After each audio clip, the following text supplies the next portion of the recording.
বর্তমানে মাতৃ শিশু সেবায় আধুনিকায়নের নামে রোগ প্রতিরোধ ক্ষমতা কমছে। এটি প্রতিরোধে শিশুর জন্ম নেওয়ার পর থেকে পর্যাপ্ত পরিমাণে মায়ের দুধ দেয়া জরুরি মন্তব্য করেছেন স্বাস্থ্যমন্ত্রী সর্দার সাখাওয়াত হোসেন। সকালে জাতীয় বার্ন ও প্লাস্টিক সার্জারি ইনস্টিটিউটে বিশ্ব মাতৃদুগ্ধ দিবস উপলক্ষে আয়োজিত অনুষ্ঠানে যোগ দিয়ে স্বাস্থ্যমন্ত্রী বলেন, বাবা মায়ের পারস্পরিক আচরণের সাথে শিশুদের মানসিকতা পরিবর্তন আসছে। শিশু জন্ম নেওয়ার ক্ষেত্রে সিজারের সংখ্যা বাড়ছে উল্লেখ করে ভূমিষ্ঠ সন্তানকে শাল দুধ দেওয়ার তাগিদ দেন। অভিভাবকদের কর্মব্যস্ততা, অজ্ঞতা এবং শিশুকে বেশি খাওয়ানোর প্রবণতা সহ বিভিন্ন কারণে কৌটাবন্দি দুধের উপর নির্ভরশীলতা বাড়ছে, যা শিশু স্বাস্থ্যের জন্য মারাত্মক বিপদ ডেকে আনছে। এ সময় জনস্বাস্থ্য পুষ্টি প্রতিষ্ঠানের কাজ নিয়ে সমালোচনা করেন মন্ত্রী। বলেন, শুধু দিবস পালন করলেই জাতিকে সামনের দিকে এগিয়ে নেওয়া যাবে না। ইউনিসেফ ও বিশ্ব স্বাস্থ্য সংস্থার তথ্য অনুযায়ী তুলনামূলকভাবে ধনী ও শিক্ষিত মায়েদের বুকের দুধ খাওয়ানোর হার কমেছে।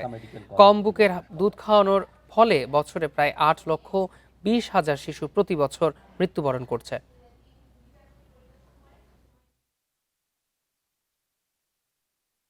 বাচ্চাটা হইলে মায়ের কাছ থেকে নেমে মেশিনের উপরে বা অন্য বেডে শোয়া দেয় কেন?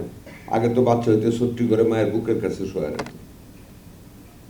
That was the piece of a mother, that was the love to a child.